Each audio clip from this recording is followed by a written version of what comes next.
Action! The first 5 Transformers films under director Michael Bay amassed a global box office take measured in multiple billions of dollars. But if we're being honest, the movies were mostly notable for giving the world Shia LaBeouf, which truly is a gift that keeps on giving. Actual cannibal Shia LaBeouf. And far too many slow-mo sequences of Megan Fox in short shorts. The robots might have been in disguise, but there was no disguising the franchise's shameless attempts to woo young male audiences into the cinema with gratuitous Fox shots. Then along came the sneaky good 2018 spin-off Bumblebee, directed by Travis Knight, which featured Hailee Steinfeld as the token human, and was a fun throwback to blockbusters from the 1980s when the film was set.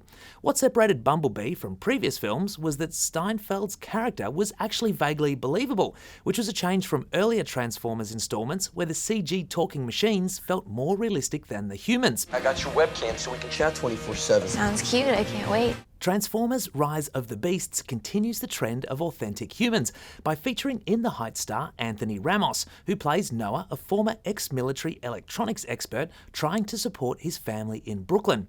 The film is set in the early 1990s and is essentially a standalone sequel to Bumblebee, and that 80s vibe is replaced by hip-hop culture and more diversity than we've ever seen in this franchise. That extends to the person behind the camera, Stephen Caple Jr., who helmed 2018's Creed 2 and leans into the idea that people of colour are just as qualified to save the world.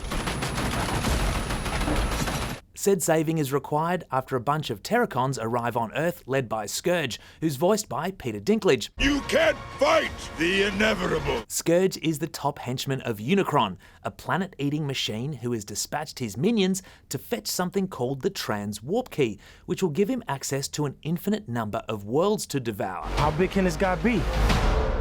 He eats planets, so like way bigger than a planet. Turns out the Trans Warp Key, get used to that term, it gets mentioned a lot, was hidden on our planet by the Maximals, a race of benevolent robots that can transform into giant animals. Why exactly a giant robot would want to transform into a giant gorilla is not fully explained in the movie, but why does any giant robot do the things they do? Yeah, baby! With a voice cast that includes Oscar winner Michelle Yeoh and Kim Kardashian's ex-boyfriend Pete Davidson, the film is a perfectly enjoyable diversion as long as you don't think about anything too deeply. You've never faced anything like this. Let them come. Ramos is a magnetic presence though, and is front and centre in a post-credit sequence that Hasbro fans won't want to miss. Transformers Rise of the Beasts gets 3 stars.